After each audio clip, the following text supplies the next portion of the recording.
Good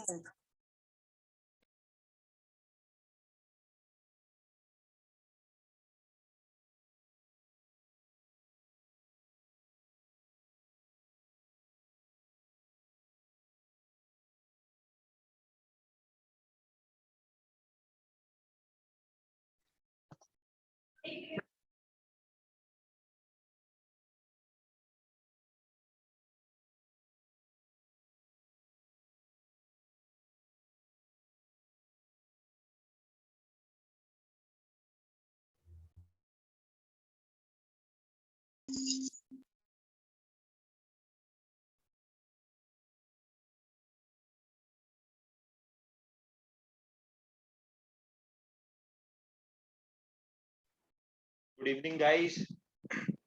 So let us start today's class. Para jumbles, very important topic. None of the exam that you will be writing will not have question on para jumbles. So in a simpler language, I should say that all the exams that you will be writing will be having questions on para jumbles. Okay. So apart from reading comprehension, this is one compulsory part that comes in every exam. All right. So let us start this. So just my voice is clear and we can start. Thank you. Okay. Now the thing that we need to understand is that para jumbles over the years has changed in its format. For example, in CAT, nowadays they ask para jumble questions wherein 4 sentences are given, but the options are not given. So you have to arrange the 4 sentences and then type in the box given there, only type the sequence. That is what happens in CAT. So no options are given in the CAT exam. But in the other exams, you name the exam and para jumbles would be there. It's not possible.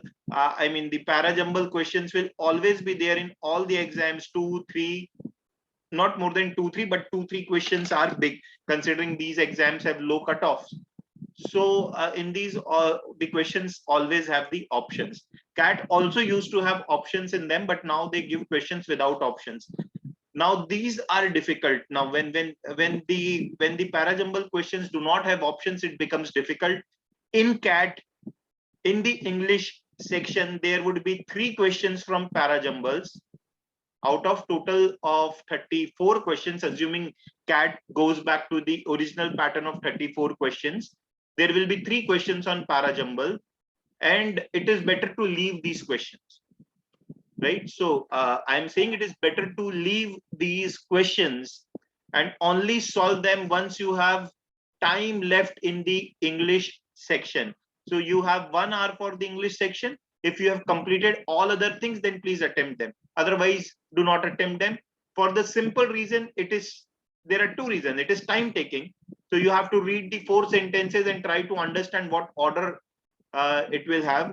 And then most of the times we get it wrong also. So double मार पड़ती है, time भी ज्यादा लग जाता है, accuracy भी खराब होती है. तो कैट वाले पैटर्न का तो मैं यही बोलूंगा कि लास्ट में, इस सेक्शन के लास्ट में इसको अटेम्प्ट करना चाहिए, पहले नहीं अटेम्प्ट करना चाहिए. ठीक है. बाकी सब में इसको जरूर अटेम्प्ट करना चाहिए. ऑप्शंस मिल जाते हैं, क्योंकि आज हम चालू कर रहे हैं पैरा जंबल्स, जो I think it will last for say what 4 classes, 3 to 4 classes. So today we will be, today and on one more class maybe, we will be solving the questions which have options, because this is the beginning. I can't give you the questions without having the options. First and foremost, let us learn how to use the options and arrange the sentences, and then we will be doing it without the options. All right. So that is what today's class will be about, and we won't be able to complete the sheet today. So we will be taking 2 classes for this. However, I hope that you all have solved the questions, because that is the reason I shared the sheet yesterday. I hope करके आए हो. Kindly confirm. अबे तेरी sir ने कल sheet भेजी थी, इसको सॉल्व करना है, मैंने किया नहीं. अरे यश, किसको गाली बस बकना बचा है, म्यूट में हो जा. सर मैं हूँ. अच्छा शिट. अच्छा, तो मेरे को लगा आपस में कुछ बात कर रहा है, क्या बोल रहा है. Okay. सर वो बोल रहे थे ना शीट के बारे में. हाँ हाँ, कर लिया है. वो सर मैं लैपटॉप बंद था मेरा कल रात से ही, तो इसीलिए। अच्छा, तो ठीक है, ये सब चीजें तुम लोग चैट बॉक्स में डाल दिया करो, ऐसे पूरी क्लास में वो होता है ना, मतलब तो राइट, ठीक है। तो शीट तुम लोगों में से कितने लोगों ने बनाई है? राजेश, हर्षित,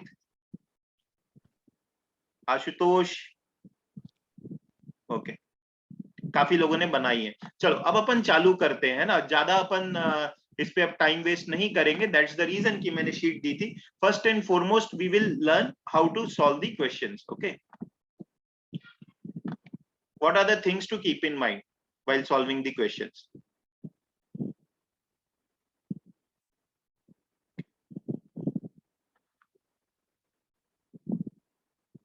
Now, when the options are given, it makes our task easy. So, क्या करना चाहिए? हमें हमेशा देखना चाहिए कि which of the two sentences will be together. We should search for the mandatory pair of the sentences. Mandatory pair. Mandatory मतलब compulsorily लग रहा है कि यार ए और सी तो साथ में होंगे, वो हमें ढूंढना है। कौन से 2 सेंटेंस या 3 सेंटेंस तुम्हें लग रहा है वो साथ में होंगे? अच्छा, साथ में होंगे कैसे जज करते हैं? बस नॉर्मली जैसे बातचीत करते हैं हम ना, तो जैसे चीजों को बोलते हैं, जिस फ्लो में बोलते हैं उसी तरीके से लिखते भी हैं। तो ऑथर ने भी वही फ्लो में लिखा होगा, उस फ्लो को पकड़ना है। फ्लो को पकड़ना है, जैसे कि किस तरीके की चीजें साथ में होती है ना, देखते हैं। Right, cause and effect. एक सेंटेंस दूसरे सेंटेंस का कॉज लग रहा है, कॉज एंड इफेक्ट वाले 2 सेंटेंसेस साथ में आएंगे। ठीक है, कुछ कीवर्ड्स हो सकते हैं जो आपको बताएं कि ये कॉज एंड इफेक्ट वाला रिलेशनशिप है, जैसे कि THUS, thus, बिकॉज, मतलब हमें दिख रहा है कुछ, तो हम इसका सहारा ले सकते हैं। जरूरी नहीं कि हर बार हो। Then we can also have idea and its example. ठीक है, ये 2 सेंटेंसेस, अगर ये पॉसिबल है कि 4 सेंटेंसेस में एक सेंटेंस आइडिया है, कोई नया आइडिया, कोई नई डेफिनेशन, और एक सेंटेंस एग्जाम्पल लग रहा है, तो आपको ये देखना चाहिए कि क्या ये एग्जाम्पल इसी आइडिया का है क्या। ठीक है, ऐसा कुछ कर सकते हैं। ठीक है, कंपैरिजन, 2 सेंटेंसेस अगर किसी एक ही चीज को कंपेयर कर रहे हैं प्लस साइड से और माइनस साइड से, तो वो दोनों साथ में आ सकते हैं, ये हम देख सकते हैं। क्रोनोलॉजिकल ऑर्डर दिया हो सकता है क्वेश्चन में, क्रोनोलॉजिकली कोई सी चीज को अरेंज करके हम देख सकते हैं। 2 सेंटेंसेस एक टाइम, मतलब 2 सेंटेंसेस टाइम फ्रेम के बारे में बात कर रहे हैं, तो टाइम फ्रेम वाले सेंटेंसेस साथ में आएंगे, ऐसा कुछ देख सकते हैं। अभी सॉल्व करेंगे तो और दिखेगा। मेरा फेवरेट है, बहुत क्वेश्चंस में ये रहता है, प्रोनाउन एंटीसीडेंट। प्रोनाउन एंटीसीडेंट का मतलब क्या होता है?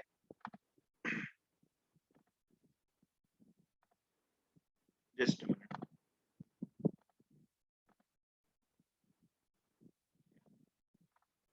सो कोई भी सेंटेंस में, मतलब 4 सेंटेंसेस दिए हैं, तो पॉसिबल है कि किसी एक सेंटेंस में ही, शी, दिस, दैट ऐसे वाले प्रोनाउन लिखे हो, ऐसे वाले प्रोनाउन जिसके पहले कुछ ना कुछ आ रहा होगा, ऐसे वाले प्रोनाउन जिसके पहले कुछ ना कुछ आ रहा होगा, तो मैं ढूंढने जाऊंगा कि यार हाँ, ये दिस, दैट, ही, शी किसको रेफर कर सकता है। चलो वो देखते हैं, उसको हम जोड़ करके 2 से पेयर साथ में रख सकते हैं।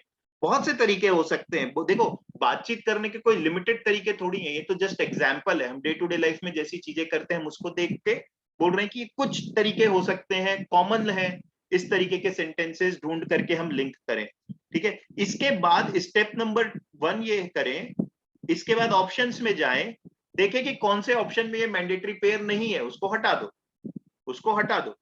ठीक है, फिर स्टेप नंबर 2, अगर मान लो 5 में से 2 ऑप्शन आपके पास बचते हैं या 4 में से 2 ऑप्शन बचते हैं, तब आप ओपनिंग सेंटेंस के थ्रू सहारा ले सकते हो कि कौन सा सेंटेंस होगा जो 2 ऑप्शन बचे हैं उसमें, उसमें देख करके आप ये सोच सकते हो कि ओपनिंग सेंटेंस कौन सा हो सकता है। तो जो गलत अप्रोच होती है वो ये होती है कि हम ये देखते हैं कि ये ओपनिंग सेंटेंस होगा और इससे आंसर मार्क कर देते हैं, वो गलत अप्रोच होती है। पहले आप देखो कौन से 2 सेंटेंसेस साथ में होंगे, उसके थ्रू ऑप्शन एलिमिनेट करो, फिर जो बचे हैं उसमें ओपनिंग सेंटेंस वाली चीज लगाओ। ऐसा इसलिए बोल रहा हूं क्योंकि कई बार पैसेज के बीच में से 4 सेंटेंस उठा देते हैं, पॉसिबल है। ठीक है, तो बेटर अप्रोच हमेशा पेयर वाली रहेगी।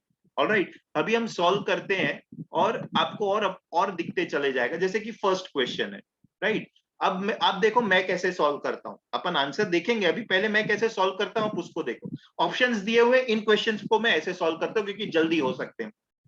What were the boundary conditions? ठीक है, science seems to have a set science seems to have uncovered a set of laws, but how did he choose? How did he choose? अब मैं ढूंढने जाऊंगा ही कि कौन से सेंटेंस में है। मैं क्या कर रहा हूं, फिर से मेरे मेरे मेरे पढ़ने के तरीके को ध्यान रखना। What were the boundary conditions at the beginning? Science seems to have uncovered a set of laws, but how did he choose? God may have originally decreed these laws, these laws. These मिला, ही मिला। मतलब मैं हर sentence के शुरू के 7-8 words को scan कर रहा हूं कि कोई प्रोनाउन मिल जाए तो मेरा काम आसान हो जाए। नहीं मिलेगा तो मैं पूरा पढ़ूंगा, नहीं मिलेगा तो मैं पूरा पढ़ूंगा, but right now my objective is to find out mandatory pair and now I have this ही। लेट मी फाइंड ही कौन से सेंटेंस में है। ए में कोई ही जैसी चीज है क्या जिसको ही बोल के रेफर कर सकते हैं? नो, तो ए तो नहीं आएगा सी के पहले। बी में कोई ही जैसी चीज है क्या? Science seems to have uncovered a set of law, इसमें भी ही जैसी चीज नहीं दिख रही। यानी यार ही वाली चीज तो सिर्फ डी में दिख रही है, यानी डी और सी साथ में। अब डी और सी साथ में है, 3 ऑप्शन कट गए, 3 ऑप्शन कट गए, ठीक है, राइट। अच्छा, दूसरा मुझे दीज लॉज भी दिख गया था, डी में मुझे दीज लॉज भी दिखा, यानी दीज लॉज, ये वाले लॉ, तो ये वाले लॉ को पहले कहीं बताया होगा ना, ये वाले लॉ को पहले कहीं बताया होगा। तो लॉ की बात कहां पर किया है? सेंटेंस बी में किया है। तो आंसर क्या अब क्या हो जाएगा? बी के पहले आ जाएगा डी, बी डी सी ए, ये आंसर। 5th वन समझ में आया? समझ में आया कैसे मैंने इसको अप्रोच किया? ठीक है, इजी क्वेश्चन था, शुरुआत हम इजी से कर रहे हैं, अप्रोच समझने की कोशिश करो। मैं एक और दिखाऊंगा, सेकंड वाले में भी मैं दिखाऊंगा आपको मैं क्या कर रहा हूं, ठीक है। अब देखते जाओ। The service carries a premium, opening नहीं होने की चांसेस कम है। क्यों ओपनिंग होने की चांसेस कम है? क्योंकि एक डेफिनेट आर्टिकल से चालू हो रहा है।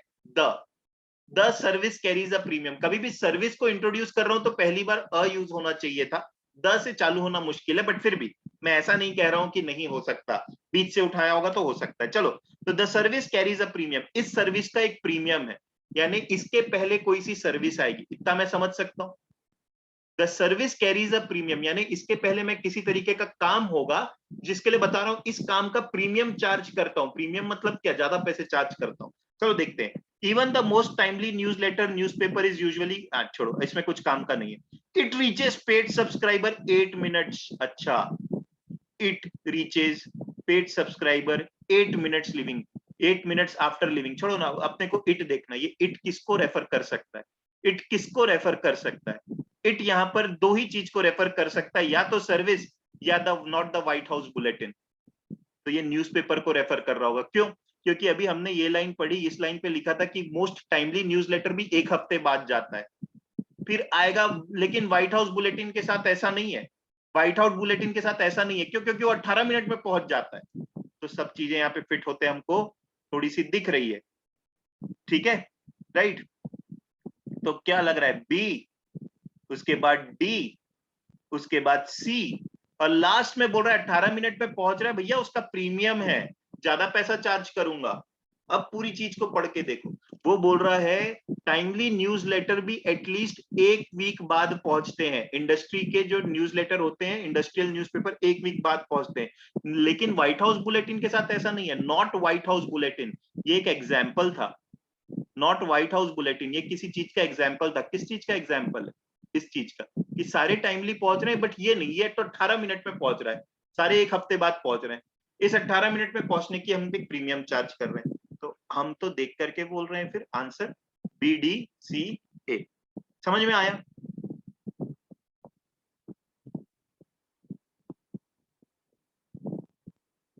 ठीक है, राइट। चलो अब थोड़ा सा तुम लोग बनाओ ये थर्ड वाला, इसी तरीके से देखो। मतलब आप देखो, पूरी चीजें पढ़ने की जरूरत नहीं पड़ती है। कई बार हमें पढ़ेगी भी, आगे जाएंगे तो डिफिकल्ट क्वेश्चंस में हमें पूरा पूरा पढ़ना पड़ेगा, बट जरूरी नहीं है कि हर क्वेश्चन में पूरा पढ़ना पड़े। This is what you should remember. quite possible 50% questions we don't have to read the entire thing. चलो ऑप्शन नंबर टाइप करना बेटा, ऑप्शन नंबर टाइप करना, ये ADCB वगैरह में ना गड़बड़ी तुम लोग से ही होगी।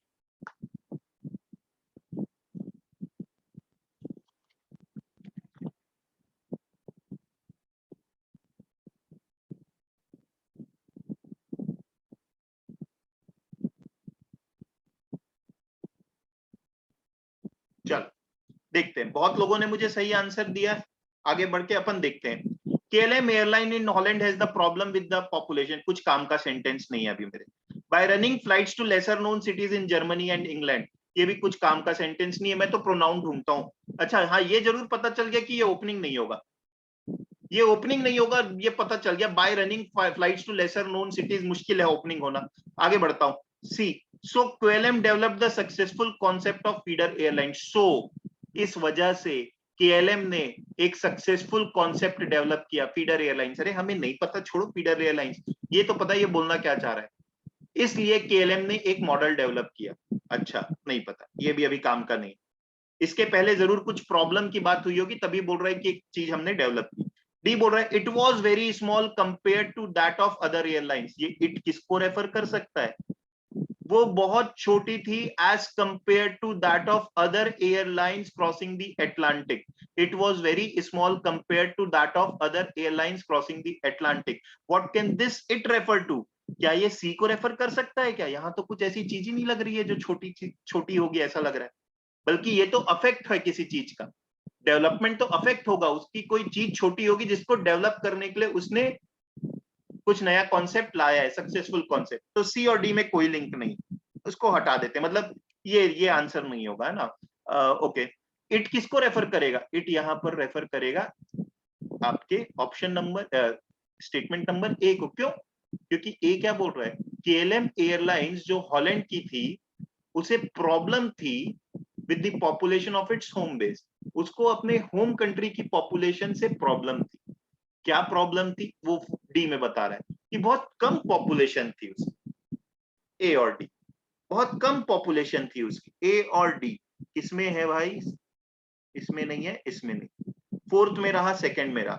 अपन फोर्थ तो पढ़ते साथ ही में बोला यार ये ओपनिंग तो मुझे नहीं लग रहा है, बिल्कुल बकवास लग रहा है, उससे बेटर ओपनिंग तो ए है, ए आंसर होगा। अच्छा ADC अब आप पढ़ोगे, सी में प्रॉब्लम बता रहा है, सॉरी ए में प्रॉब्लम बताया, डी में एक्सप्लेन किया प्रॉब्लम को, सी में बता रहा है इस वजह से उन्होंने क्या किया, फीडर एयरलाइंस को डेवलप किया, और बी में फीडर एयरलाइन होता क्या है उसको बता रहा होगा। पढ़ने की जरूरत नहीं है बी, ये बिल्कुल मत सोचो बी मेरे को पढ़ना है, काम अपना हो गया। ठीक है, तो आंसर इज ऑप्शन नंबर कौन सा था? 2। चलो फोर्थ बताओ, 2 मिनट। अब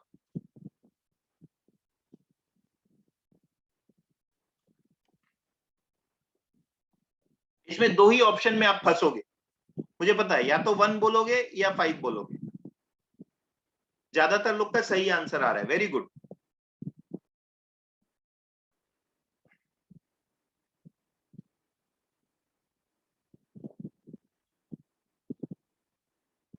चलो तो आंसर है इसका ऑप्शन नंबर 5। ठीक है, बाद में जाकर के 60-40 टाइप हो गया, काफी लोगों ने 1 भी दिया। ये इनमें कोई दिक्कत जो है वो सी और बी तो हमें मिल गया। ठीक है, और ये भी हमें पता चल गया कि यार सी से ही चालू होगा, क्योंकि सी और बी हालांकि इस ऑप्शन में भी है, बट ये 2 से चालू हो रहा है, 2 मासेस काम, तो इसको हटा देते हैं। ये तीनों हम हट गए, हम डिस्कस करते हैं 1 और 5 में क्या है। चलो देखते हैं, अब हम पढ़ते हैं कि आप लोग क्या बोल रहे हो। ठीक है, Emmy the Great, who will play the Bowery Ballroom on March 11, has toured with Mountain Goats, another act that uses its lyrics to drive its songs. We talked about classic rock, and Moss explained that her interest at both music fan and songwriter is word. In London last December, I met Emma Moss, a young songwriter who performs under the name Emmy the Great. तो ये हमने निकाल लिया था कि ये बोल रहा लास्ट दिसंबर को मैं लंदन में एमा मॉस के साथ से मिला, जो एमी द ग्रेट के नाम से परफॉर्म करती, मतलब स्टेज का जो नाम होगा that is Amy the great. Alright, फिर बोल रहे हैं हमने क्या बातें की, we talked about this thing, और मॉस ने बताया कि दैट हर इंटरेस्ट इज, उसका जो मेन म्यूजिक में इंटरेस्ट है वो वर्ड्स को लेकर के, सी और बी। अब डी पहले आएगा कि ए पहले आएगा? अब जो लोग डी को पहले रख रहे हैं वो मॉस का कंपैरिजन कर रहे हैं माउंटेन गोट्स के जॉन डार्नियल से, बट जॉन डार्नियल तो अभी इंट्रोड्यूस ही नहीं हुआ। दो Sachin is though Dhoni is calm and clear than Virat Kohli. अरे तो विराट कोहली को तो इंट्रोड्यूस ही नहीं किया था मैं अभी, ये तो सब बातें धोनी के बारे में थी। Though Dhoni is calm and clear than Virat Kohli, तो विराट कोहली को तो इंट्रोड्यूस किया ही नहीं, उसको करना पड़ेगा ना। वो सेंटेंस था आपका ए जो इंट्रोड्यूस कर रहा था। Emmy the Great, who will play the Bowery Ball on March 11, has toured with the Mountain Goats, another act that uses its lyrics to drive its songs. C और B साथ में, B में हमें पता चला ना कि उसका इंटरेस्ट वर्ड्स में है। बोल रहा है एमी द ग्रेट जिसका इंटरेस्ट वर्ड्स में है उसने माउंटेन गोट्स के साथ भी टूर किया है, माउंटेन गोट्स भी अपनी लिरिक्स पे ही ज्यादा ध्यान देते थे। तो ये दो सबकी, ये इन दोनों की सिमिलैरिटी हो गई, एमी की और माउंटेन गोट्स सिमिलैरिटी हो गई। उसके बाद डी में दोनों के बीच का डिफरेंस आ गया कि मॉस जो है वो काम एंड क्लियर है और माउंटेन गोट्स है वो लाउड एंड क्लियर है। Got it? Why 5 is the answer? Because mountain goats यहाँ इंट्रोड्यूस ही नहीं हुआ था, उसका इंट्रोडक्शन तो यहां पर हुआ। कंपैरिजन कर रहा हूं तो इंट्रोडक्शन होना चाहिए ना कंपैरिजन करने के पहले, ठीक है।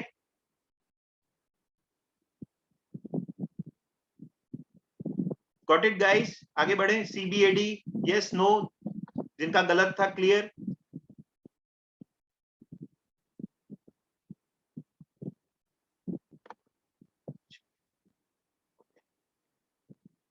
चलो अब थोड़ा सा डिफिकल्ट होते जाएगा बट फिर भी हम ऑप्शंस का सहारा लेके ही करेंगे अभी, तो ज्यादा चिंता की बात नहीं है। चलो ये वाला देखते हैं, फिफ्थ।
यस गाइस ठीक है, तो चलो अब देखते हैं। तो मुझे फिर से जो आंसर दिख रहा है बेटा ज्यादातर का 2 और 5 ही है, ये तो क्लियर ही है। देखो डी और ये दोनों तो साथ में होंगे ना, डी और ई तो साथ में होंगे। But in Seoul novice theatre director Jung Sung San is pushing the concept, इस आदमी को इंट्रोड्यूस किया, फिर ये आगे क्या कर रहा है ये बताए। तो डी और ई तो साथ में ही होंगे और उसमें भी डी पहले आएगा, उसमें भी डी पहले आएगा, ठीक है। अचानक से डी और ई के बीच में कोई और आएगा, फिर से मैं तुम्हारा पूरा नाम ले रहा हूं, फिर उस पे बीच में किसी और को लेके आ रहा हूं, फिर कुछ और बोलूंगा, तो वो सही नहीं है ना। तो डी और ई तो साथ में होगा और उसके साथ में राइट, डी हो गया ई हो गया, तो डी और ई वाले कौन कौन से ऑप्शन है हमारे? ठीक, अब चालू तो दोनों सी से हो रहा है, जो बचे दो ऑप्शन है which is 2 and 5 both are starting with C, तो वो लफड़ा नहीं है। चलो सी पढ़ के अब काम अपना आगे देखते हैं कि दोनों में क्या आंसर होगा। सी से चालू हो रहा है, ये दिख गया। Musical theatre has a long history of successful production that at first glance don't seem particularly fun or uplifting। बोल रहा है म्यूजिकल थिएटर की लंबी हिस्ट्री है ऐसे प्रोडक्शंस की जिन जो देखो तो लगता है कि पहली ग्लांस में देखो तो लगता है कि बहुत अच्छा, यानी फन या अपलिफ्टिंग नहीं है, एनकरेजिंग नहीं है, मतलब इस तरीके के प्रोडक्शन करते हैं जो बहुत ही अपीलिंग, फन या अपलिफ्टिंग नहीं लग रहा है। तो ये सी से चालू, ओके ओके। अब उसके बाद ए में अपन चलते हैं, देखते हैं क्या हो सकता है, क्योंकि सी के बाद ए दिया है और सी के बाद डी दिया है, तो देखते हैं। Consider Oliver's homeless orphans in Dickensian London or the sounds of music Von Trapp family harmonizing its way out of Nazi occupied Austria. Consider this. ये क्या है? Example. ये example है ना? Consider this. इसे देख, इसे देख, इसे देख बोल रहा हूं तो कुछ दिखाने के लिए बोल रहा हूँ ना, इसके पहले कोई आइडिया बोला होगा, उसको एक्सप्लेन करने के लिए बोला हो। तो इसके पहले वाला जो आइडिया था वो सी था।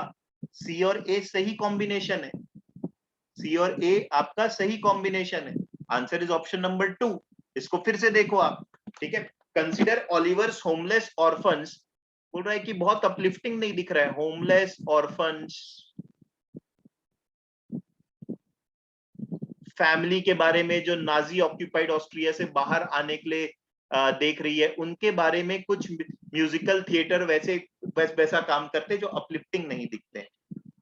फिर आगे जाकर के आपको बोल रहा है, लेकिन सियोल में एक आर्टिस्ट है जो नई कुछ इस कॉन्सेप्ट को और पुश कर रहा है, यानी इस कॉन्सेप्ट पे और ज्यादा कुछ काम कर रहा है। अपलिफ्टिंग नहीं है, उस कॉन्सेप्ट में और ज्यादा काम कर रहा है। क्या काम कर रहा है वो आपका दिया है ई में, और बी आपको बता रहा है कि उसकी स्टोरी को क्या बोलते हैं, योडोक स्टोरी बोलते हैं। और प्रोडक्शन सेट कहां का है, किम जोंग के ग्युलैक्स का। किम जोंग कहां का है, अगेन कोरिया, ठीक है, राइट। सो अगर आप देखो तो फर्स्ट वाला आइडिया था, सेकंड वाला उसका एग्जाम्पल था, बाकी तीनों चीज एक पर्टिकुलर एरिया से रिलेटेड है। सियोल में एक डायरेक्टर है जो नया कॉन्सेप्ट, इस कॉन्सेप्ट को और ज्यादा पुश कर रहा है। किस कॉन्सेप्ट को, कि म्यूजिकल जो अपलिफ्टिंग नहीं दिखते म्यूजिकल थिएटर, उसमें और ज्यादा कुछ बोरिंग सी चीज कर रहा होगा। ये बोरिंग चीज ये है, किम जोंग के ग्युलैक्स के बारे में बात कर रहा है, जिसमें 20,000 प्रिजनर्स हैं, उस पे वो म्यूजिकल थिएटर कुछ काम कर रहा है, उसका नाम है योडोक स्टोरी। तो answer is C A D E B. Those who were saying 5, let us see 5 करते तो क्या होता।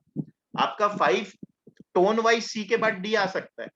पूरा म्यूजिकल थिएटर की लंबी कहानी रही है कि वो अच्छा काम नहीं करते, लेकिन सियोल में एक आर्टिस्ट इसको और ज्यादा पुश कर रहा है। सब चीज सही है। ए फिर अचानक से कहां आ जाएगा, वो किस चीज का एग्जाम्पल है। ये जंग का एग्जाम्पल तो नहीं है, जंग का काम तो यहां से आगे जाएगा, ई से और बी तक के जाएगा। Got it.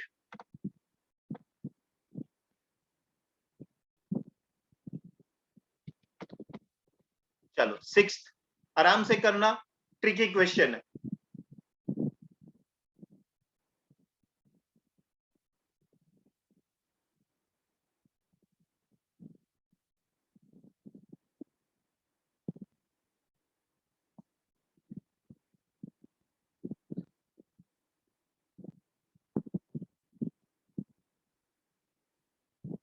ठीक,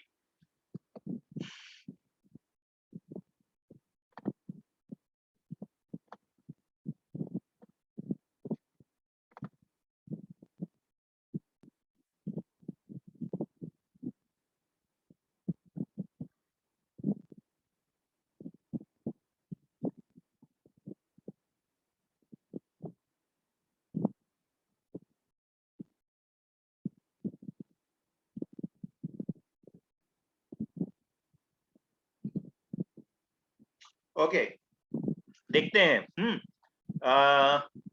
taken in dozen of national park mostly in western United States, मेरे काम का नहीं है। If scientific data were worse that description, ये काम का मिला। बेटा ऐसी चीजों को खोजा करो।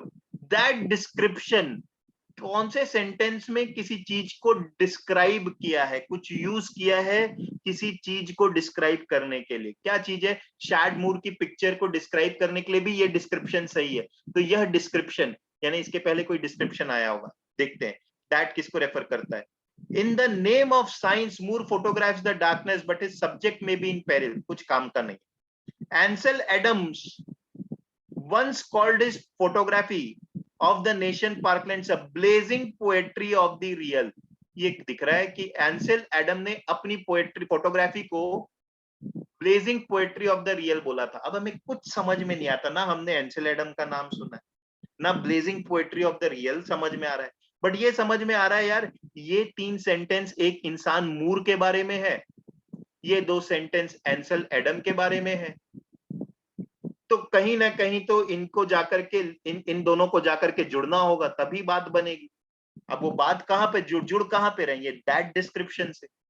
दैट डिस्क्रिप्शन मतलब क्या होगा, if scientific data were worse that description, B के पहले क्या आ सकता है, बी के पहले क्या आ सकता है, बी के पहले ऐसी कोई चीज आएगी जहां पर डिस्क्रिप्शन हो किसी चीज का, वो है आपका ऑप्शन में डी। डी में बोल रहा है एंसेल एडम ने अपनी फोटोग्राफी को एक बार ये बोला था, बोल रहा है अगर साइंटिफिक डेटा को माने तो इवन शैड मूर की पिक्चर्स को भी हम कह सकते हैं अ ब्लेजिंग पोएट्री ऑफ रियल। तो डी और बी कौन से ऑप्शन में है, सिर्फ एक में ही है, आंसर इज ऑप्शन नंबर 3। अब इसको आगे भी बढ़ा के देख लो, डी और बी एक ही में है, बट इसको आगे बढ़ा करके देख लो, ठीक है।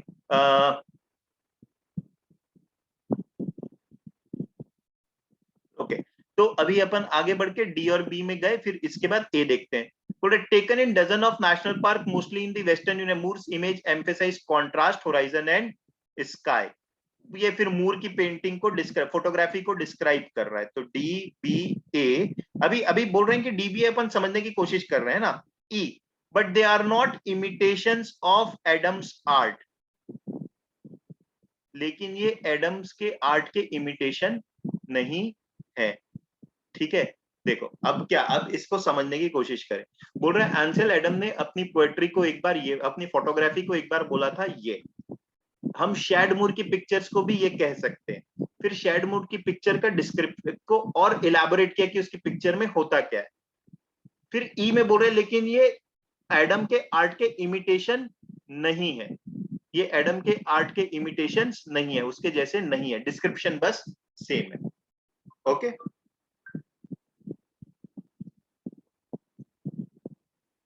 ओके। सी नहीं हो सकता क्या, डिस्क्रिप्शन नहीं, अगर तुम सी को देखो तो सी में कोई डिस्क्रिप्शन जैसी चीज नहीं हो रही ना।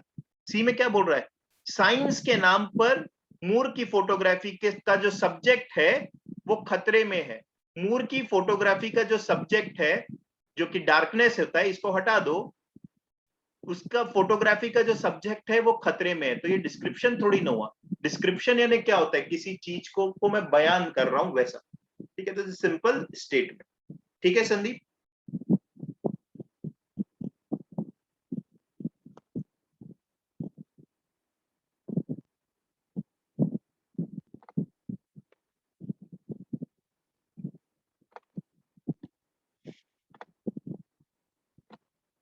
ओके, आराम से करना, अब थोड़ा सा डिफिकल्ट होते जा रहा है। 7th डिफिकल्ट है, 8 बहुत इजी है।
चल 7th का देखते हैं, पढ़ते हैं। More and more advertisers are demanding online solution, कुछ काम का नहीं है।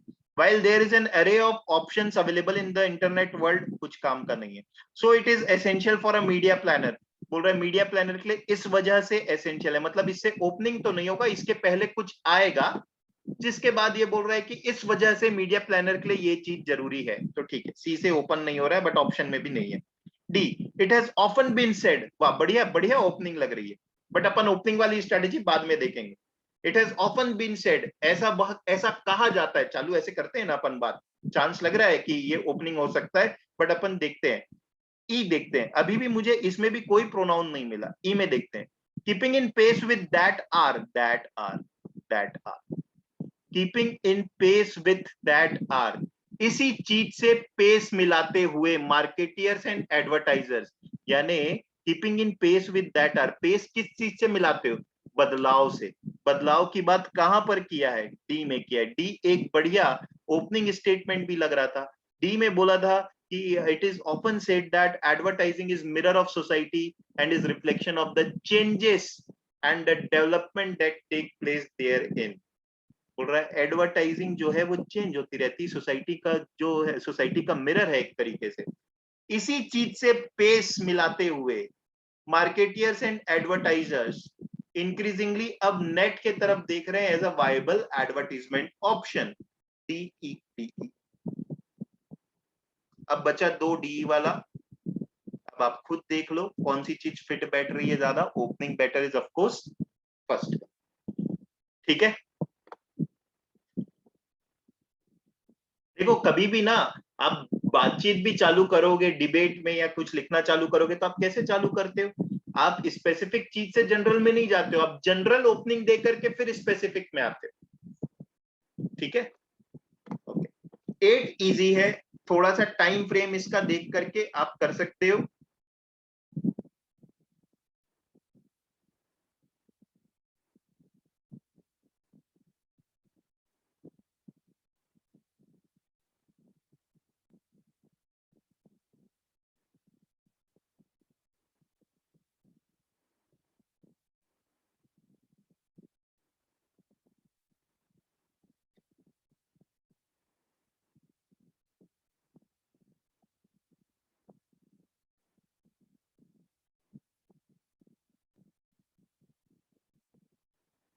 यस, सो फार मैंने सब सही आंसर ही देखे। I will wait for 30 seconds more, फिर अपन बढ़ जाएंगे आगे। और भी आंसर्स दे दो जिनको देना है। बेटा जो शीट सॉल्व नहीं करके आओगे उनको फास्ट लग रहा होगा, बट आप करके आते तो सिर्फ हम यहाँ डिस्कशन ही करेंगे फिर। Yes, I am getting all the right answers. Yes, alright, या तो आंसर इसका है ऑप्शन नंबर 5। तो मैं इसको डिस्कस नहीं कर रहा हूं क्योंकि मुझे सारे सही आंसर ही दिखे हैं। ठीक है,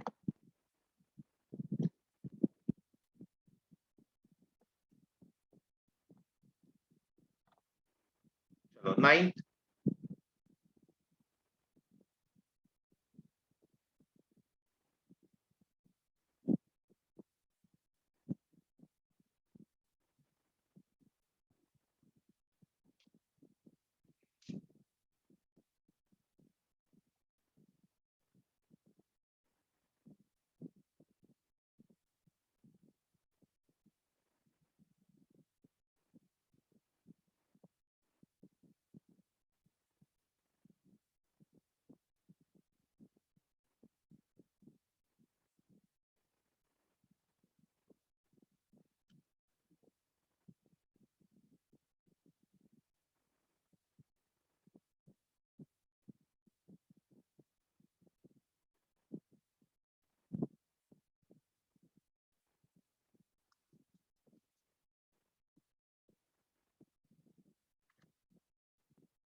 चल ठीक, तो यहां पर क्या दिख बोल रहा है? In a time poll of 1002 registered voters about 30% responded. ठीक है, एक सर्वे की बात कर रहा है जिसमें इतने वोटर्स में से 30% ने कुछ रिस्पॉन्ड किया, अभी कोई काम का नहीं है। Morris has reason to believe in the persuasive power of cinema. अब ये कोई नया आदमी को ले आया मॉरिस, अभी नहीं पता, ये भी कुछ काम का नहीं है। Most movies legacies are trickier to measure however, यानी इसके पहले कुछ ना कुछ तो आएगा, सी से तो चालू हो ही नहीं सकता क्योंकि ये बोल रहा है बहुत ज्यादातर मूवीज की जो लेगेसीज होती है वो मेजर करना मुश्किल होता है, लेकिन बोल दिया मतलब पहले कुछ आएगा। D, fewer than 20% said a movie had persuaded them. अरे ये दोनों तो लिंक होगा यार, तुम लोग इन दोनों को अलग अलग कैसे रखे? तो सबसे सिंपल है, एक सर्वे में 30% लोगों ने ये बोला, 20% लोगों ने ये बोला, इनको तो साथ में रखना था, सर्वे का रिजल्ट है उसको साथ में डालेगा वो, ऐसे थोड़ी एक बिट्स पीसेस में बात करेगा, कभी भी ऐसे ही होगा ना, मैंने एक सर्वे किया उसमें मैंने ये पाया ये पाया ये पाया, आंसर ए डी टुगेदर होना है। ए और डी किसमें साथ में है? इसमें है, इसमें है, बाकी किसी में नहीं है। Those who said 1 and 2 as the answer, just see क्या किया आपने, क्यों 1 और 2 बोला? आप शायद 1 जो बोल रहे हैं वो ओपनिंग देख रहे हैं, जो कि मैं हमेशा ही बोला गलत चॉइस है। ओपनिंग देखने जाओगे तो सबसे अच्छी ओपनिंग आपको लग सकती है, हाँ ई है, क्वेश्चन पूछ रहा है।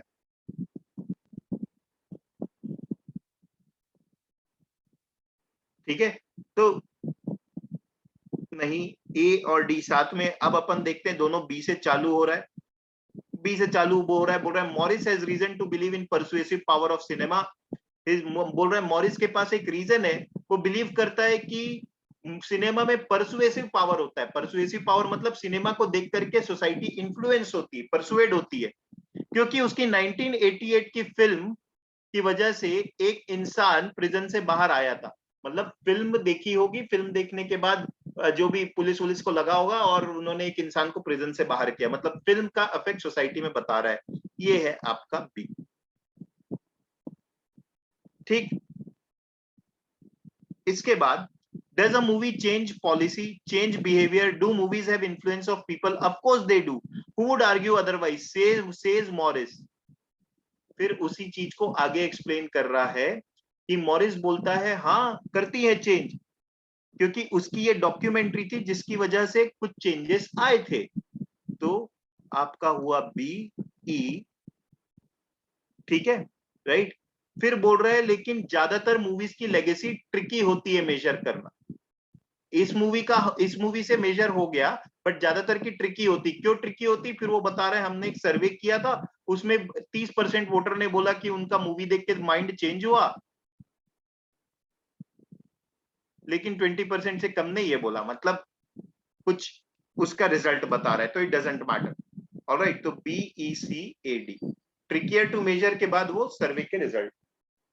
ठीक, those who said 1 and 2 as the answer, Sidhi simple link थी, इसको मिस नहीं करना चाहिए था। समझ में आया?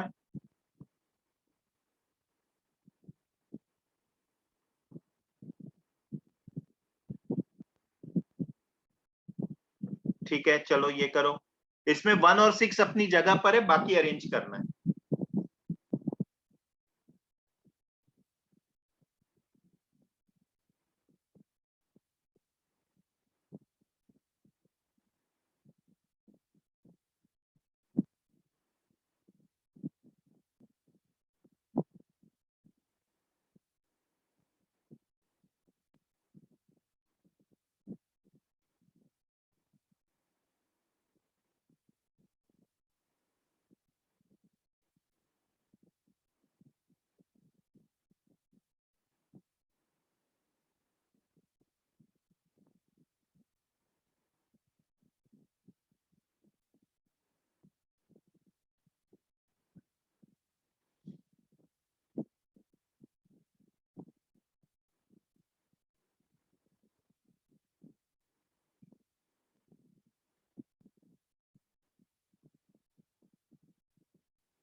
यार मुझे लगता है इसका कोई भी सही आंसर नहीं दिया है।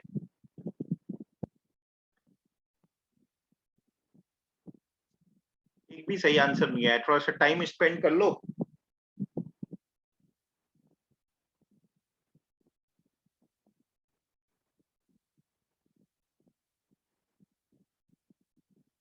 चलो देखते हैं। Salvador Dali's politics played a significant role in his emergence as an artist. Opening हमें दी हुई है, ज्यादा नाटक नहीं करना है इसमें, ओपनिंग दी है। बोल रहा है सैल्वाडोर डाली की पॉलिटिक्स जो थी उसकी वजह से वो एक आर्टिस्ट के तौर पे भी एमर्ज हुआ। मतलब वो एक, देखो यानी इसका मतलब ये है सैल्वाडोर डाली जो है वो आर्टिस्ट रहा होगा और उसकी आर्टिस्ट्री में पॉलिटिक्स का भी रिफ्लेक्शन कहीं ना कहीं होता रहा होगा। ठीक है, ऐसी कुछ बात कर रहा है। ये sometimes been portrayed as a supporter of the authoritarian Franco, कई बार उसे फ्रैंको का सपोर्टर के तौर पे दिखाया गया है। ठीक है भाई, अभी तो कुछ समझ में नहीं आ रहा है वन के बाद क्या आएगा। He also professed great admiration for Freud and Einstein, both Jewish. ये Jewish क्यों लाया यहाँ पे? बोल रहा है कि वो फ्रॉइड और आइंस्टाइन जो कि दोनों Jewish थे, उनको एडमायर करता था। तो Jewish कहां से आ गया बीच में पॉलिटिक्स में, अभी तो कुछ समझ में नहीं आ रहा है। ठीक, सी में बोल रहा है नए आदमी को ले आया जॉर्ज ऑरवेल। जॉर्ज ऑरवेल डाली के बारे में बोलते हैं कि वो अच्छा ड्रॉट्समैन है और डिसगस्टिंग ह्यूमन बीइंग है। गुड ड्रॉट्समैन, ड्रॉट्समैन मतलब क्या होता है एनीवन? ड्रॉट्समैन मतलब होता है आर्टिस्ट। DRAUGST, ड्रॉट मतलब होता है आर्ट। ठीक है, ड्रॉट्समैन इज आर्टिस्ट। तो बोल रहा है जॉर्ज ऑरवेल ने अपने क्रिटिकल रिव्यू में लिखा था कि डाली के बारे में दो चीजें सही है, वो अच्छा आर्टिस्ट है लेकिन बहुत घटिया ह्यूमन बीइंग है। ओके, अभी कुछ समझ में नहीं आ रहा है, इन तीनों में कोई लिंक नहीं बैठ रही है। डी बोल रहा है the reality is probably somewhat more complex. In any event he was not an anti Semite. Anti Semite मतलब होता है एंटी जूइश, ये मैं बता चुका हूं पॉलिटिकल फिलोसफी वाले में, सेमिटिज्म, जूइश, नाजी। तो बोल रहा है he was not anti Semite, he was friendly. बोल रहा है वो एंटी सेमाइट नहीं था, वो तो वो फ्रेंड था पॉल लाजलो का जो जूइश था। अच्छा, यहाँ पे जूइश, यहाँ पे जूइश, ये दोनों आए साथ में। देखो डी और बी आएंगे तुम्हारे साथ में। कैसे आए साथ में? देखा, यहां पर बोला वो एक जूइश का फ्रेंड था और वो ही ऑल्सो प्रोफेस्ड, इसके अलावा वो फ्रॉइड और आइंस्टाइन जो कि दोनों जूइश थे उनको भी एडमायर करता था। तो डी और बी साथ में आए। लास्ट सेंटेंस क्या बोल रहा है? 6 जो अपनी जगह पर है, द मिसअंडरस्टैंडिंग प्रोबेबली अराइजेस। यार मिसअंडरस्टैंडिंग वाली बात तो सिर्फ और सिर्फ एक ही जगह है, सी में, कि जॉर्ज ऑरवेल ने उसके बारे में ये बोला था। मिसअंडरस्टैंडिंग जैसी चीज तो सिर्फ यहीं पर दिख रही और कहीं पर, क्योंकि एवरी अदर थिंग जो है वो क्लियर कट एक स्टेटमेंट है।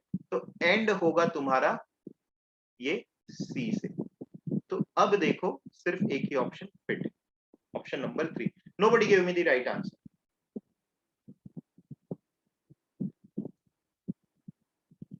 This was a difficult question, no doubt.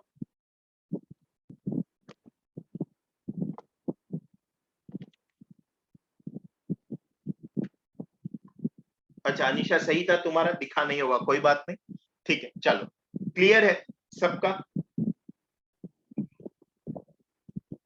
Clear? B D क्यों नहीं है? बी और डी क्या है बेटा? बी डी इसलिए नहीं है क्योंकि बी में ना ही ऑल्सो प्रोफेस्ड, बोल रहा है कि वो ये दोनों जूइश को भी, इन दो जूइश को भी एडमायर करता था। मतलब इसके पहले एक और बताया होगा ना कि और कौन से जूइश को एडमायर करता था, क्योंकि ऑल्सो यूज कर लिया ना।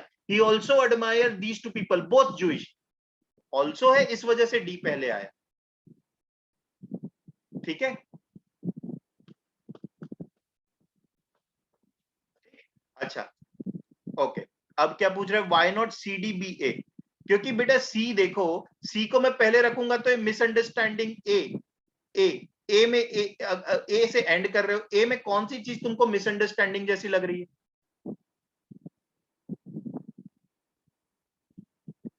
मिसअंडरस्टैंडिंग जैसी चीज सिर्फ सी में लग रही कि जॉर्ज ऑरवेल ने उसके बारे में ऐसा बोला था कि वो अच्छा आर्टिस्ट है लेकिन खराब ह्यूमन बीइंग है।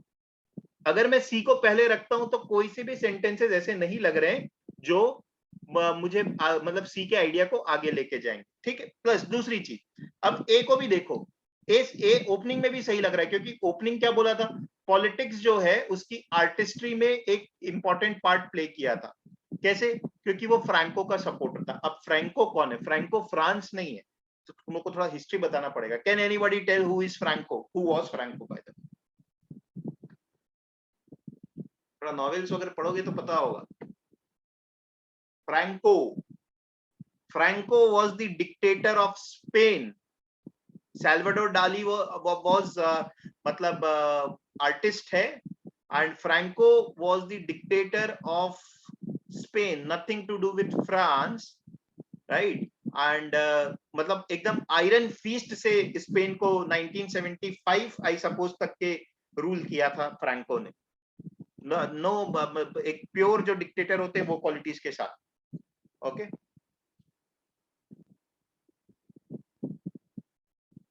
तो क्लियर जिनका जो जो डाउट था इस क्वेश्चन को लेके?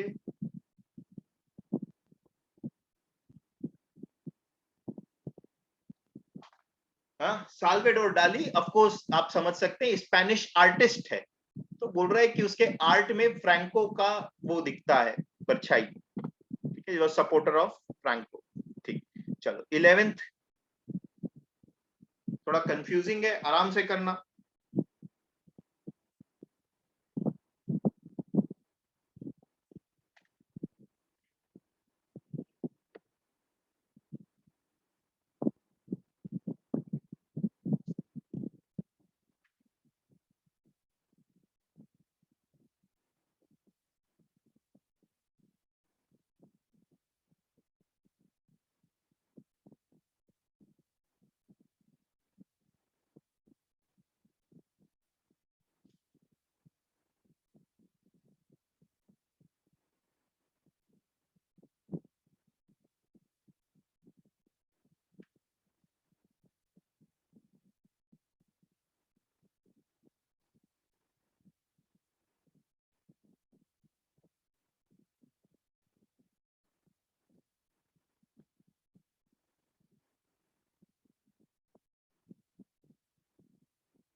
ओके यार, ये दिखने में डिफिकल्ट लग रहा है बट इजी है। देखो, पढ़ते हो पूरा, बहुत ज्ञान की बातें की है, फिर ये बोल रहा है for this maxim has two aspect. इस मैक्सिम के दो एस्पेक्ट है। कौन सी मैक्सिम? ये तो दिया है, ये तो दिया है, तो डी और सी साथ में है, डी और सी साथ में है। और कौन से ऑप्शन में डी और सी है? सिर्फ एक ही ऑप्शन में, खत्म। क्या तुम लोग इतना जितना पढ़ के पूरा दही बना लिए हो उसका दिमाग में, ठीक है। तो सिंपल सी चीज है, प्रोनाउंस अगर देखोगे, for this maxim has two aspect, अब वो दो दो दो करके हमारे दिमाग को घुमा दिया। सिंपल सी चीज हम मिस कर गए। For this maxim has two aspect, इस मैक्सिम के दो एस्पेक्ट है। कौन सी मैक्सिम? मैक्सिम की बात तो सिर्फ यहाँ पे की है, बाकी जगह तो दो प्रिंसिपल की बात की थी। तो डी और सी हुए साथ में, डी और सी सिर्फ एक ऑप्शन में साथ में। अब आपका मन करे तो आप पूरा पढ़ के उसको देखो, नहीं मन करे तो शांति से जियो। बोलोगे तो समझाऊंगा, नहीं बोलोगे तो आगे बढ़ूंगा, बट अननेसेसरी है। समझ में आया? Getting it? So what happens is, हम अपने मेथड्स क्लियर रखें, प्रोनाउंस वाली चीज पहले पकड़ के चलते हैं। नहीं समझ में आएगा तो फिर पूरा पढ़ेंगे, पूरा पढ़ के अप्लाई करने जाओगे तो कभी अप्लाई नहीं होगा, क्योंकि आप पूरा पढ़ लियो तो आप वैसे ही दिमाग में बहुत सारी चीजें घुमाने लगते हो, ठीक है।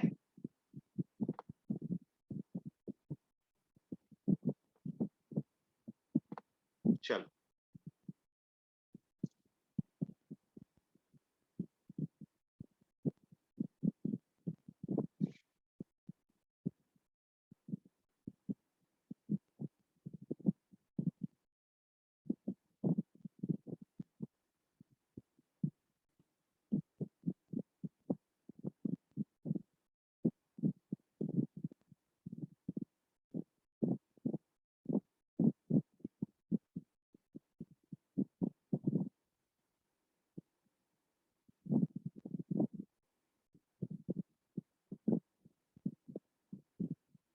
देखो इजी है, हाँ इसको कैसे करना चाहिए तुम लोग आराम से देखो इसको, ठीक। अभी like many Latin American writers, Gabriel Garcia Marquez has been inextricably linked to a style of literature known as magical realism. तो गैब्रियल गार्सिया मार्केज के बारे में लिख रहा है। The term is not without a lot of controversy. छोड़ो, अभी वो टर्म की बात कर रहा है, quite possibly मैजिकल रियलिज्म ही वो टर्म है जिसके बारे में बोल रहा है कि इस टर्म में बहुत सारी कंट्रोवर्सीज है। आगे जाके बताएगा कंट्रोवर्सी क्या है। अदर क्लेम्स, सम क्लेम। कौन सी चीज पहले आएगी? कुछ लोग ऐसे बोलते हैं, बाकी कुछ लोग ऐसा बोलते हैं। कौन सी चीज पहले आएगी, डीबी की BD? What will be the right sequence? बाकी चीजें पढ़ना छोड़ो। Some claim this, others claim this, या others claim this, some claim this, क्या होगा? Right, dB. तो बीडी क्यों बोल रहे हो? और खुद पढ़ के देखो ना, कभी ऐसा बोलोगे क्या some claim this, other claim this is right, others claim this, some claim this? अरे वो छोड़ो, फ्लो में पढ़ लो। डी और बी साथ में होंगे, डी और बी साथ में मतलब हटाओ सबको, ठीक है। अब हमारा ए से भी ओपनिंग लग सकता है, सी से भी ओपनिंग लग रहा है, क्योंकि सी क्या बोल रहा है? Literature of this type, literature of this type. One में लिटरेचर की बात की है, वो उस लिटरेचर को एक्सप्लेन कर रहा है कि मैजिकल रियलिज्म क्या है। फिर ए आ रहा है जो बोल रहा है कि मैजिकल रियलिज्म जो है ना वो कंट्रोवर्सी से, उसमें बहुत सारी कंट्रोवर्सी है, क्योंकि उसमें कंट्रोवर्सी की बात किया था इसलिए एडीबी साथ में होंगे, ये चीज का ध्यान रखो। The term is not without a lot of controversy. कुछ लोग ऐसा बोलते हैं, कुछ लोग ऐसा बोलते हैं, तभी तो कंट्रोवर्सी हो रही है। तो एडीबी साथ में है, इस वजह से आंसर इज 5, ठीक है। Again not very difficult, simple.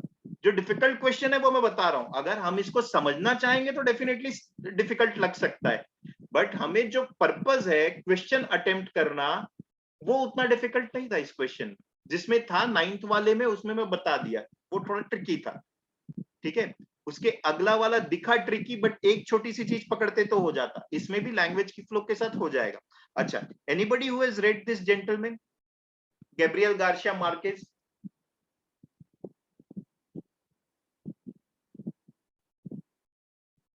कोई भी पढ़ा है?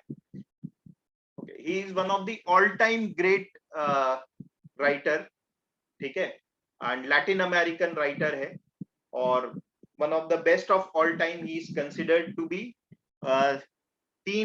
दो बुक्स काफी फेमस है, मतलब एक तो उसको टॉप 10 बुक्स में ही गिन लेते हैं काफी सारे लोग। 100 Years of Solitude, ठीक है, एक वो बुक है, और दूसरी love in the time of cholera.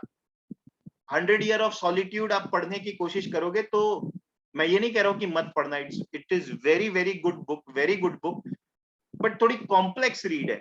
आगे जैसे पढ़ते जाओगे तो बहुत मजा आएगा, बट कभी अभी नहीं तो कभी ना कभी इस ऑथर को जरूर पढ़ना।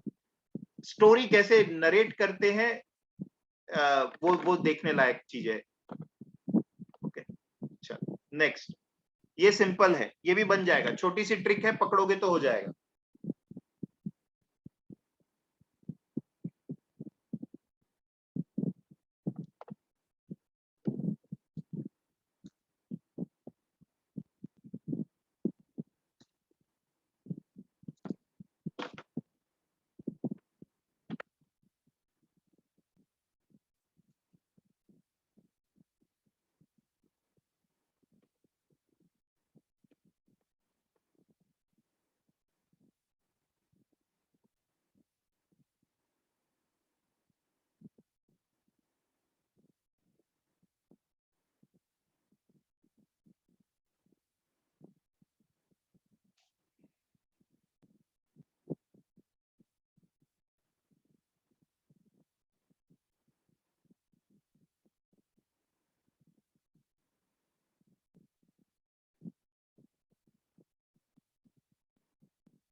तुम लोग ना जो फोर्थ बोल रहे हो, एक नंबर के मूर्ख हो।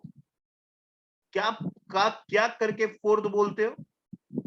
ये दिस ग्रुप की बात किया है, ग्रुप की बात सिर्फ एक जगह किया है, ई में, ठीक है। यहां भी किया, बट यहां पर एज एन एग्जाम्पल के तौर पर किया है यहाँ पर एक पर्टिकुलर ग्रुप की बात किया जिसको मैं दिस करके रेफर कर सकता हूँ। यहाँ पर तो स्मॉल ग्रुप या लार्ज ग्रुप के बारे में बात किया है, तो ई और सी साथ में होंगे ना बाबा।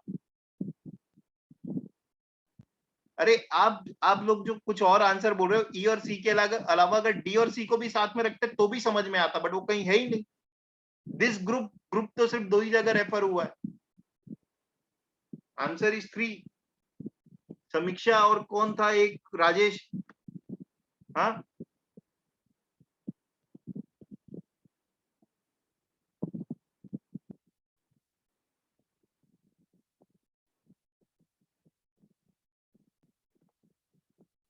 हो गया।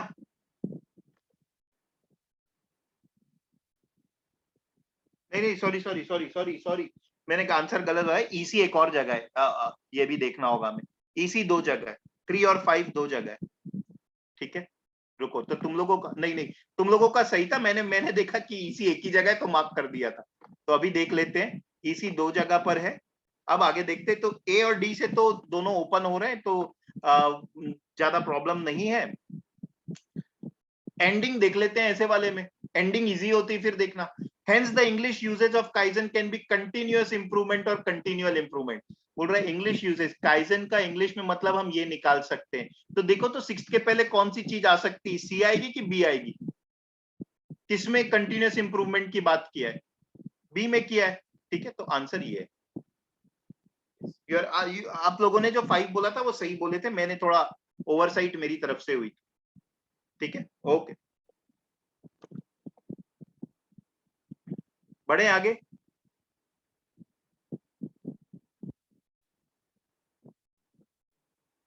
जिनका गलत था क्लियर हो गया? राजेश, समीक्षा, मिस्टेक समझ में आ गई? ओके, चलो अब सेकंड वाला पार्ट करते हैं।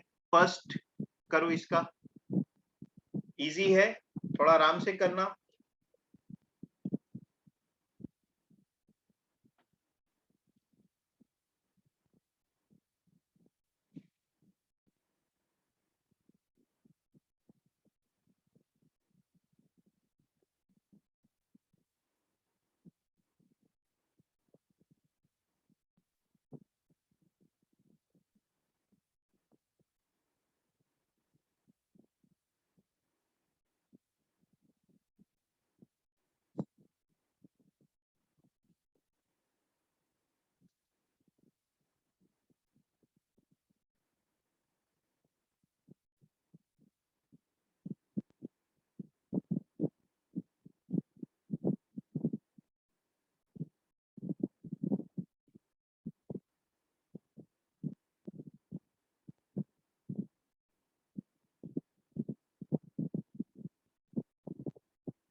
Yes, I can see all the right answers अभी तक के।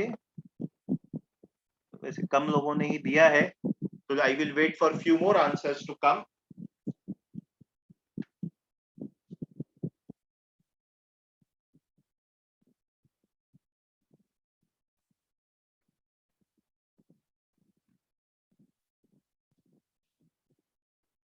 देखो आशुतोष, ये सिली मिस्टेक कभी नहीं करना। देख, रफिन और शार्ड रफिन, कौन सी चीज पहले आएगी? लॉजिकली बता। पहले पूरा नाम यूज करूंगा, फिर फर्स्ट नेम या सेकंड नेम यूज करूंगा? वो क्या बोला है वो छोड़ दो, let us think in common sense, है ना? तो ये कभी नहीं होगा, हमेशा डी पहले आएगा फिर बी आएगा, अगर आना ही है, जब भी आए। मतलब मैं ये नहीं कह रहा हूं कि साथ में ही रखना है, बट कभी भी किसी इंसान का अगर मैं एक जगह पूरा नाम यूज कर रहा हूं, एक जगह हाफ नेम यूज कर रहा हूं, तो फर्स्ट नेम वाली चीज, पूरा नाम वाली चीज पहले आनी चाहिए ना, फिर उसको मैं इनफॉर्मल वे में बोल सकता हूं। तो डी और बी वाली चीज होगी, आंसर इज ऑप्शन 1। ठीक है,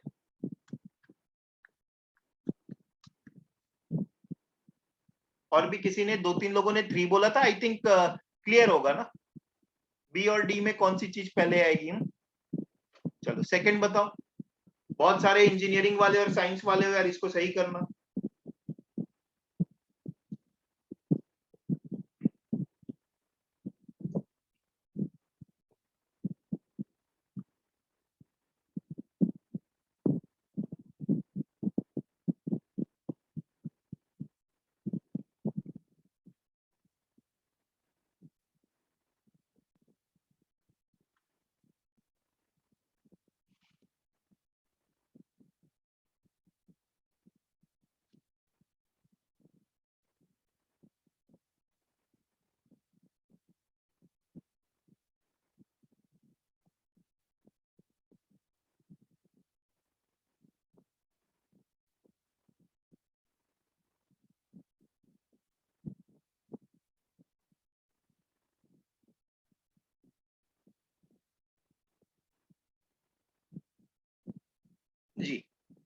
सबका सही है, फिर एक दो लोगों का ही गलत आ रहा है, थोड़ा सा हम समझने में गड़बड़ कर रहे हैं।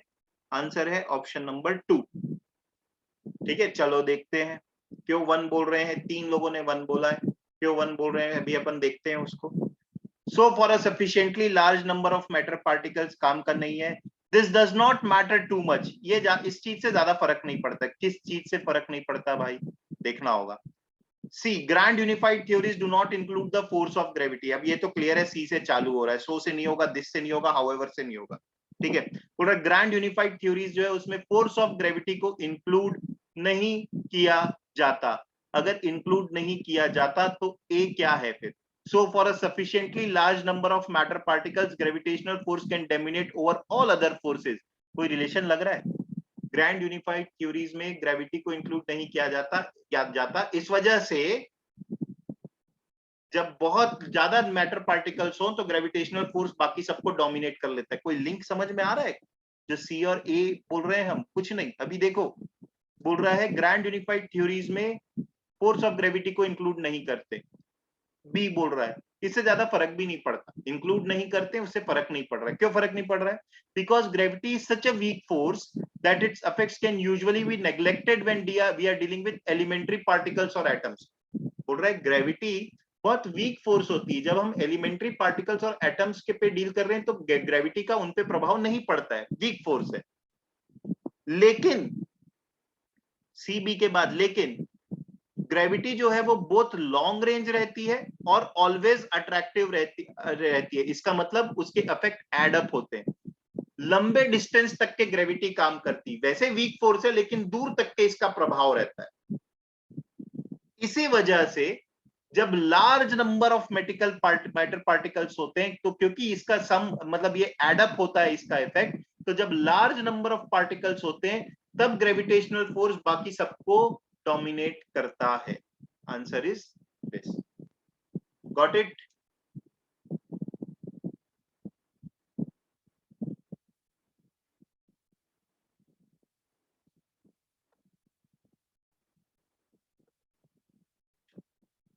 थर्ड,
ओके, चलो बताओ आंसर्स। अभी तक के सबके सही आए हैं। 30 सेकेंड्स मोर फिर, और बाकी लोग भी बताएं।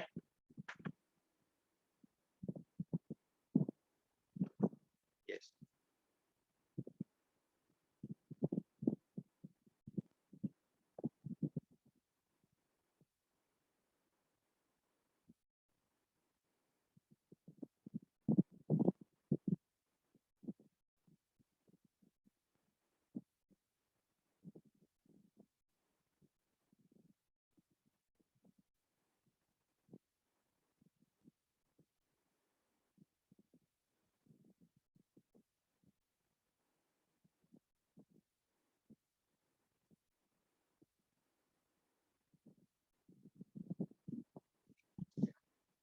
नहीं बेटा, शुरू में सबके सही आए। इतना सिंपल है, तुम लोग ना ज्यादा दिमाग लगाते हो तब गलत करते हो। ज्यादा दिमाग लगाते हो गलत करते हो, ये आंसर है। एक कितना सिंपल है, एक सी से चालू हो रहा है, ये तो तय है। बोल रहा है कि this book is chock a block full of intrusive stories and practical advices describing cartons activities as विनग्रेसर बोल रहा है कार्टन की एक्टिविटी जो विनग्रेसर, लिंचफ्लग और सास में उसने की उसके बारे में। अब आप में से ना ज्यादातर लोग तो ये नाम सुन के ही डर जाते हैं कि ये इंसान का नाम है कि जगह का नाम है कि कंपनी, अरे क्या फर्क पड़ता है। बोल रहा है इस इंसान की एक्टिविटी इन जगह पर, अब वो जगह कुछ भी हो क्या फर्क पड़ता है, मुझे 100% श्योर है उसी वजह से डर जाते हैं कि ये क्या बात कर रहा है। अरे उसको कानपुर, रायपुर, भिलाई जो रखना है रख लो, कंपनी का नाम रखना है कंपनी का नाम रख लो, जो करना है करो, ठीक है। तो वो बता रहा है कि सबसे पहले विनग्रेसर में था, फिर लिंच फ्लग में था, और फिर सास में गया। तो यार उसी ऑर्डर में जाकर के सबको डिस्क्राइब कर दो ना, क्या प्रॉब्लम। बिगेन किया यहां से क्रोनोलॉजिकल, फिर गया यहां पर, और फिर गया यहां पर। तो क्या किया अभी उससे मतलब नहीं है, C D A B chronologically arrange करना था, और क्या था। फोर्थ बताओ।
ओके,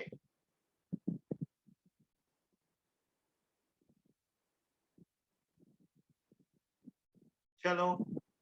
तो इसका आंसर मुझे बहुत लोगों ने सही दिया, इसका आंसर है ऑप्शन नंबर 3। ठीक है, चलो अपन देखते हैं इसको फिर से। बहुत ज्यादा ज्ञान इसमें नहीं लगाएंगे। सॉरी सॉरी सॉरी सॉरी, मैंने कुछ गलत किया है, एक बार देख लेता हूं, पढ़ के देख लेते हैं, फिर इसका आंसर देखेंगे क्या है।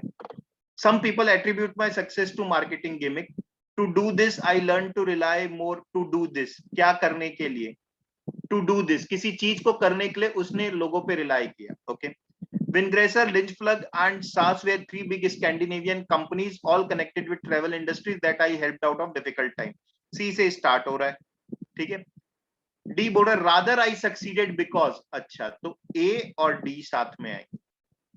क्यों साथ में आएंगे, मैं बाकी कुछ नहीं पढ़ रहा हूं। ए में बात किया था बहुत सारे लोग मेरी सक्सेस को मार्केटिंग गिमिक मानते, गिमिक मतलब क्या, ट्रिक। बोल रहा बहुत सारे लोग मेरी सक्सेस को मार्केटिंग ट्रिक मानते हैं। डी बोल रहा है लेकिन मैं सक्सीड और किसी वजह से हुआ, किस वजह से हुआ, I reoriented each company towards the need of the market itself. मैंने हर कंपनी को उसके मार्केट को सुनो, उस वजह उस चीज पे रीओरिएंट किया, उसका मार्केट कैसा है उसके तरफ रीओरिएंट किया। इस चीज को करने के लिए मैंने क्या किया वो बता रहा है बी। तो ए, डी और बी लिंक्ड है, आंसर था ऑप्शन नंबर 2। ठीक है,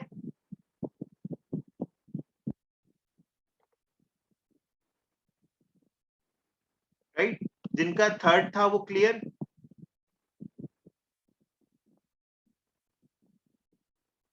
रादर आई सक्सीडेड बोल रहे हैं ना, रादर बोल रहा है मतलब कंपेयर कर रहा है, मैं इस वजह से नहीं इस वजह से हुआ था, तो रादर के पहले सक्सीड वाली ही बात आनी चाहिए थी।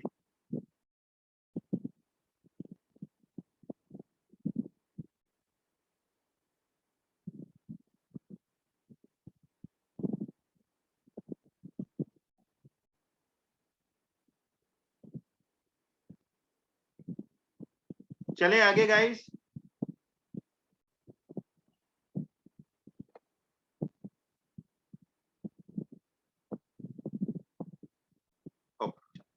लास्ट 2 क्वेश्चन हम करेंगे।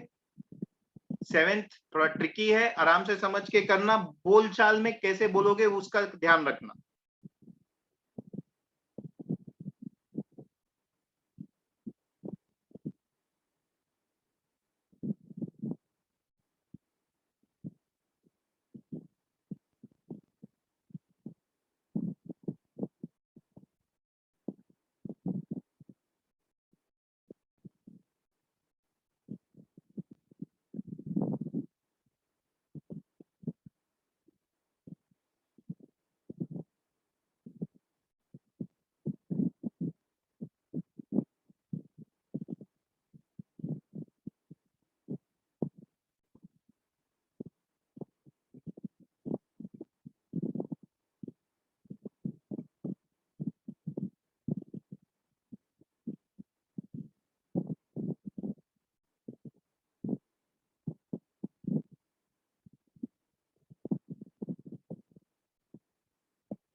छूट गया है क्या बेटा कोई सा क्वेश्चन? 5th and 6th तो ये था ना?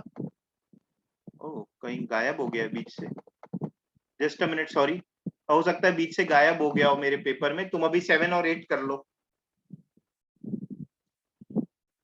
पीडीएफ में नहीं है, ठीक है, वो कुछ होगा, फिर नंबरिंग एरर वगैरह कुछ हो गया होगा।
यार पीडीएफ में है बोल रहे हो 5 और 6 की? नहीं है, यही पीडीएफ तो मैं भेजा था कि मेरे पास नहीं है, तो उसमें भी नहीं होना चाहिए।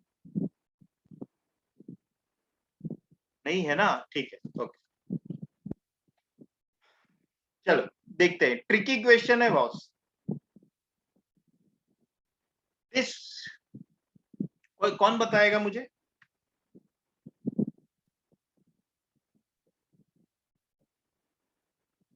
एनीवन हु थिंक्स नहीं हो रहा है?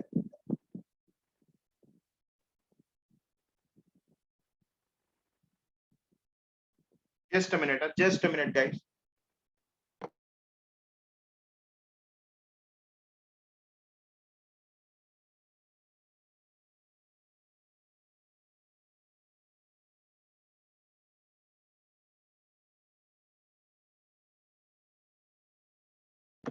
This Vader we are talking about is not in any way affiliated with Darth Vader, Lucasfilm or any related entities. क्या बोल रहा है फर्स्ट सेंटेंस?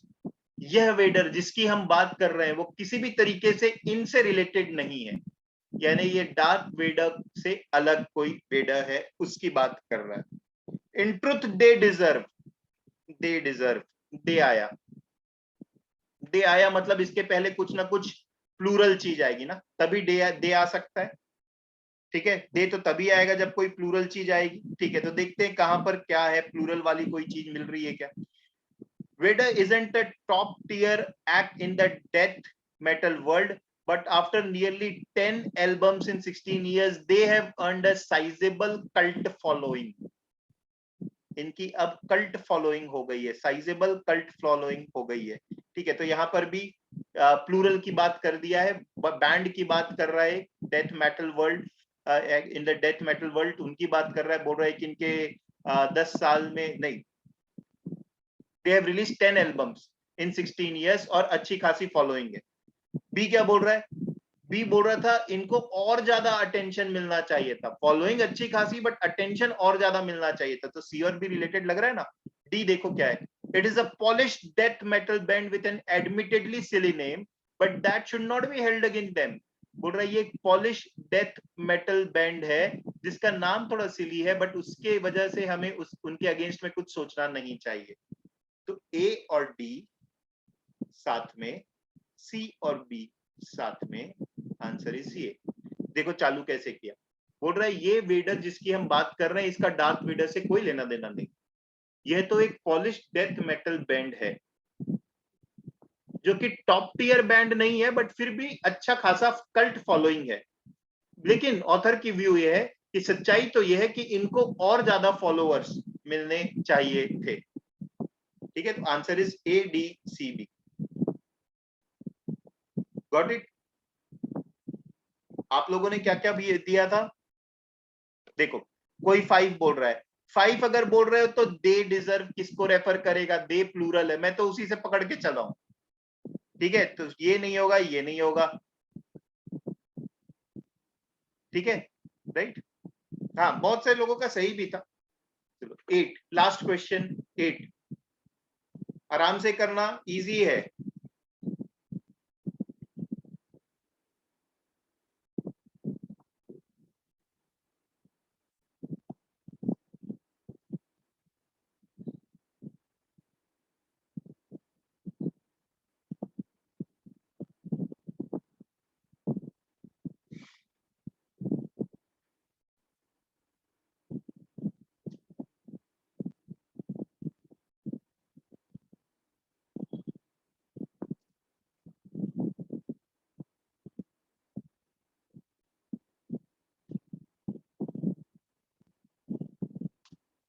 ओके, सो ठीक है, आंसर है ऑप्शन नंबर 5, 4 नहीं बेटा 5, 4 और 5 ही आ रहे हैं। ठीक है, देखते हैं क्या गड़बड़ कर रहे हैं। 4 बहुत सिली मिस्टेक है, आपको बाद में अपने आप पे ताजुब होगा। ठीक, चलो चालू तो सी से हो रहा है, इसमें नाटक नहीं है।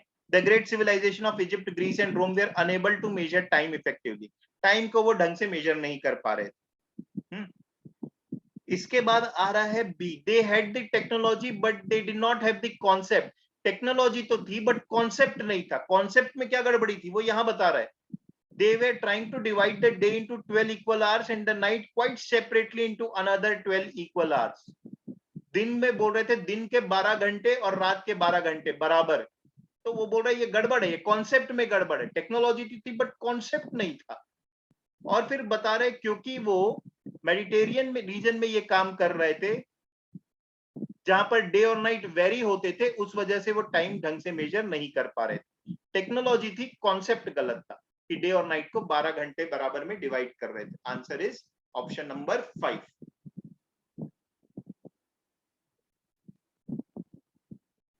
ठीक है,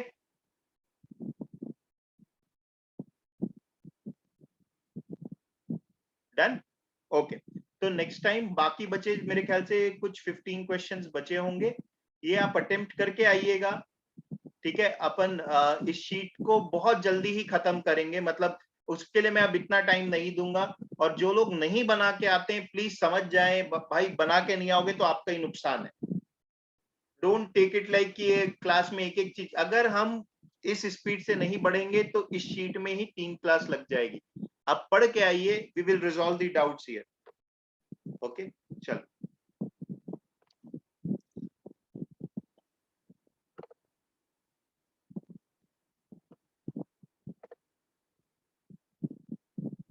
चलो बाय, थैंक यू।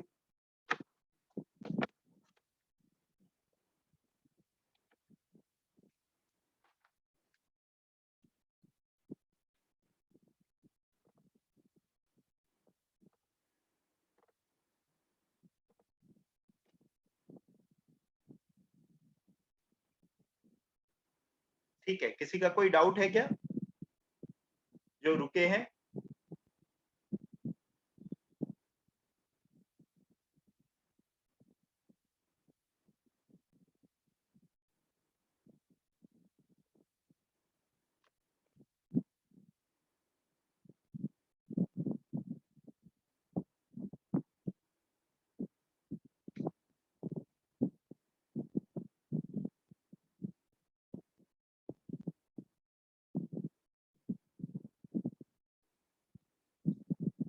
अच्छा, किसी का कोई डाउट है क्या?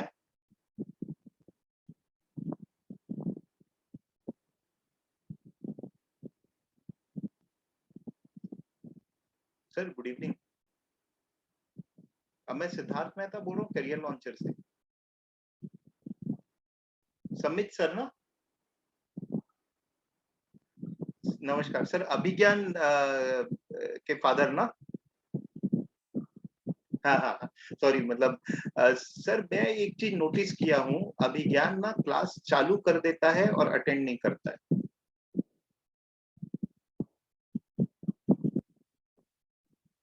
100%, क्योंकि ना मैं 3-4 क्लास से अपनी ये नोटिस करता हूँ। मैं बोल देता हूँ ओके क्लास खत्म हो गई जाओ करके, मैं वेट करता रहता हूँ कि आगे ऐसे कौन कौन से बच्चे, उसको 4 क्लास से देख रहा हूँ। अभी 3 बार मैं बोल दिया तुम लोग को कुछ डाउट है क्या बेटा, तुम लोग को कुछ डाउट है क्या बेटा, वो अभी भी है, इसलिए मैं आपको तुरंत फोन किया हूँ। वो ऐसा कर रहा है।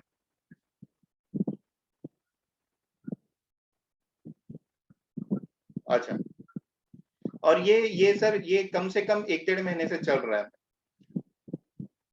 नहीं सर, वो तो उससे क्लियर कट थोड़ा सा मतलब बोले उसको इंटरेस्ट नहीं आ रहा है कि मतलब, अच्छा इंटरेस्ट नहीं आ रहा है तो भी आकर के बोले ना, ये तो अपने आप से ही झूठ बोलना हुआ। अब आपसे मेरे से झूठ बोल के वो क्या करेगा? नहीं नहीं, ये मैं आपको बोल रहा हूँ 1 महीने से चल रहा है ये, मैं मतलब मैं 1 महीने नहीं तो भी 15-20 दिन से तो पक्का चल रहा है। मैं ये 3-4 बार ऑब्जर्व किया हूँ सर, तभी बोल रहा हूँ, मैं एक बार में नहीं तो नहीं तो। अभी भी ऑनलाइन वो है और मेरी क्लास चालू है, मतलब नहीं नहीं, मैं अब बाकी के बच्चों के क्लास बंद कर दिया हूँ। आप कुछ मत बोलिए, आप उसको लेकर के एक बार ना आ जाइएगा सर, जब भी आपके पास 1-2 दिन में टाइम होगा ना, तो लेके आ जाइएगा, उससे सामने बैठ के मैं बात करूंगा कि भाई क्या कितनी क्या पढ़ाई हुई है। ये चीज को अपन नहीं बोलते बच्चे, क्योंकि आजकल तो बहुत अदरवाइज लेके कुछ तो कुछ करते हैं, है ना? तो उसको अपन पॉजिटिव वे में उस पर प्रेशर डालते हैं पढ़ाई का, ताकि इस तरीके से तो ज्यादा ठीक रहेगा। बट मेरे को लगा आपको बताना मेरे लिए जरूरी है।